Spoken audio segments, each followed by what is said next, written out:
ये एमएससी और बीएससी में पूछा जाने वाला क्वेश्चन है विषाणु। तो आज हम देख लेते हैं विषाणु या वायरस क्या है। विषाणु के अस्तित्व का प्रथम वैज्ञानिक प्रदर्शन डीडी इवनोस्क्राई 1892 द्वारा तंबाकू मेजक पर शोधन करते समय किया था। अब विषाणु क्या है? What is a virus? तो इस शब्द की उत्पत्ति एक लैटिन शब्द वेनम से हुई, जिसका अर्थ विषैला द्रव्य या द्रवी विषय होता है।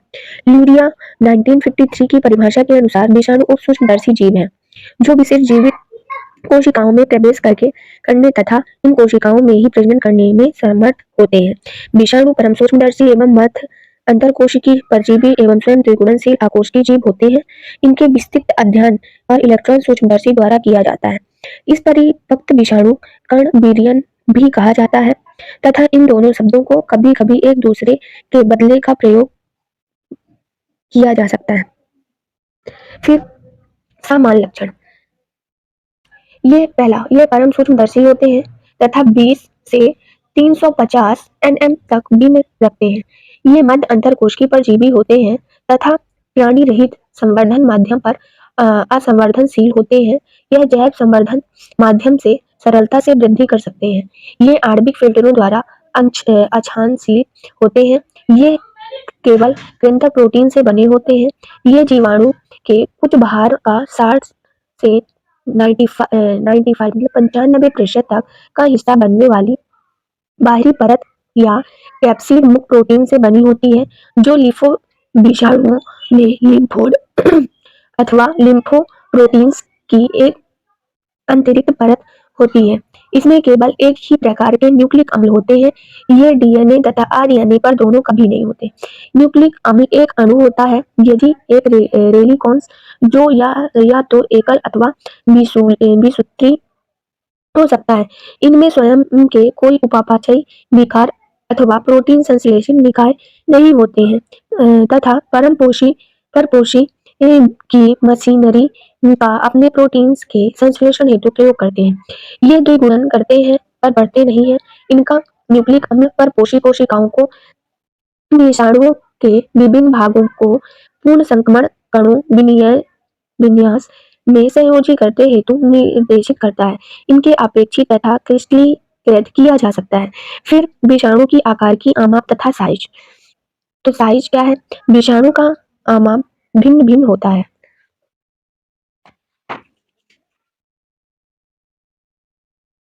अधिकांश विषाणु जीवाणु से काफी छोटे होते हैं। बड़े विषाणु यद्यपि कुछ छोटे विषाणु के बराबर होते हैं। ये लिम्फोडेम्यूलोमा वेनम का विषाणु का व्यास 300 से 400 म्यू होता है। इस प्रकार यह सबसे छोटे जीवाणु से बड़ा होता है। विषाणु कुछ बड़े प्रोटीन्स तथा न्यूक्लिक एसिड अणुओं से कुछ बड़े होते हैं। फिर संरचना मीन्स स्ट्रक्चर्स। विषाणु में केंद्रक कोशिका द्रव तथा कोशिका भित्ति नहीं पाई जाती है। विषाणु में नियमित ज्यामिति तथा मैक्रोमोल्यूकुलर संगठन पाया जाता है। सभी विषाणु न्यूक्लिक एसिड डीएनए या आरएनए की एक कोर से बने होते हैं जो प्रोटीन्स के कोट या कवर हुआ अपरित होती है जो कैप्सिड कहलाता है। कैप्सिड कई प्रोटीन्स इकाइयों का बना होता है जिसे कैप्सोमिसेस कहते हैं। दो भिन्न भिन्न आकार की होती है। कैप्सोमिसेस की व्यवस्था रेटिकल्स या बायरियोन्स का आकार निर्धारित करती है। कैप्सिड न्यूक्लिक एसिड को न्यूक्लिएज एंजाइम के एक्शंस के विरुद्ध सुरक्षा प्रदान करती है। कुछ कैप्सिड प्रोटीन्स बायरियोन को पोषक कोशिका की सतह पर बांधने में सहायता करते हैं, जबकि कुछ पोषक कोशिकाओं में बायरियोन न्यूक्लिक एसिड में भेदन को आसान बनाने के लिए पोषक की सहायता को रिजॉल्व करने वाले एंजाइम की भांति कार्य करते हैं।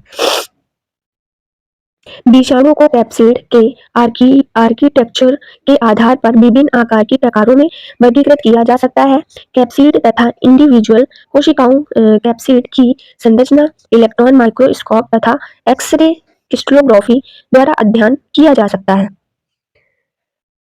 विषाणु के कुछ सामान्य आकार के रूप से निम्नलिखित है। पहले हेलिक्स वायरस, पॉलीहेड्रल वायरस और एनवेलोइड वायरस। ये आप देख सकते हैं।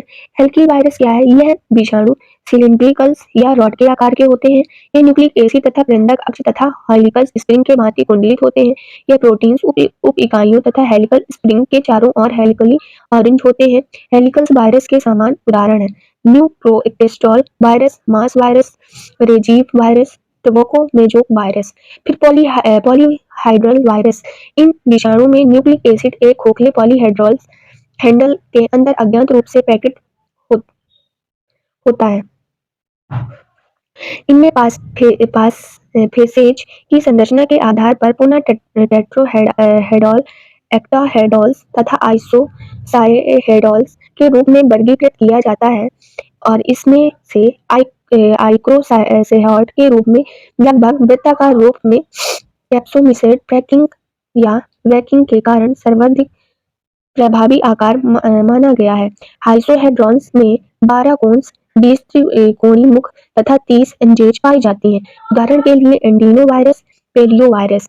फिर इसी तरह तीसरा एनवेलप वायरस। जैसे कि पहले वर्णन किया गया है, इन विषाणु में कैप्सिड एक आवरण द्वारा अपरिवर्तित होती हैं। ऐसे विषाणु वृत्ताकार, हेलिकल्स तथा पॉलीहाइड्रल आकार के होते हैं। इसी तरह ये सारे डायग्राम है हेलिकल्स वायरस के, पॉलीहेड्रल वायरस, फिर हीमोलोपो वायरस तथा कॉम्प्लेक्स वायरस। कॉम्प्लेक्स वायरस क्या होता है? जटिल वायरस होता है। यह बैक्टीरिया वायरस या बैक्टीरियोफेज की संरचना जटिल होती है। इस प्रकार यह जटिल वायरस कहलाते हैं। उदाहरण के लिए टी इवन वायरस बैक्टीरियोफेज में एक कैप्सिड पाया जाता है जिसमें अन्य संरचना जैसे हेलिकल टेल, सीड्स, बेल, प्लेट टेल और फाइबर्स तथा पिंस जुड़ी होती हैं, जो जटिल विषाणु के अन्य उदाहरण हैं। ट्रैकिस वायरस, जिनमें से न्यूक्लिक एसिड कई कोट द्वारा आवृत होता है।